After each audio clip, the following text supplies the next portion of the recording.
रोम रोम भाइयों a gift दीटा कौन पाई कराई आ भितर कौन अच्छी जानापी वीडियो को शेष जाए देखूँ। जय श्री जगन्नाथ बंधुगण welcome to the new blog. तो सकाल सकाल उठी मुझे दांत घसार लगी जाइए मो भणजा एपटे बड़द सागर खेल लगी जाता मानस भाई आसिक छिड़ा जाता जावाई देन आम आसिक पहुँच जाइलु मोर पुराना स्कूल रे एंड आम देन बाटर देखलु बहुत सारा बौड़ फाइनाली मु मोर किणाकिणी करके धरिकी आसी जाइली देन मुझे आसी मो घर को तब मो भणजा मो हाथ छड़े जाता सामान तक देन से फिड़ाफिड़ी करके जोटा को छेड़देला देन मुझे आज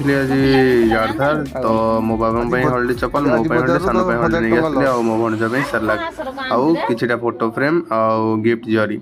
तो ये गिफ्ट जरी होची मो गोटे भाईर मैरेज तो तापई फोटो फ्रेमिंग करार अच्छी तो मु कंप्यूटर रे फोटो ऐड कर देती देन प्रिंटर को कमांड दे देती प्रिंट करिया तेणु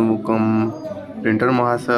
प्रिंट चालू रखी देन मुझे गोटे लामिनेटर लगे देती देन देखो प्रिंटर रू आस्ते आस्ते फोटो बाहर लगी कि समय अपेक्षा करनेली फाइनाली फोटोटी बाहर रेडी होता देन मुझे लामिनेशन करने लामिनेटर रे भर्ती कर देती देन नेक्स्ट फोटो को मु प्रिंट आउट करने प्रॉम्प्ट कमांड दे देती देन दीटा फोटो आसिक रेडी जाइए आपन कहूँ फोटो दीटा केमी जब भल लगे तो निश्चय गोटे like and share and subscribe निश्चय करदे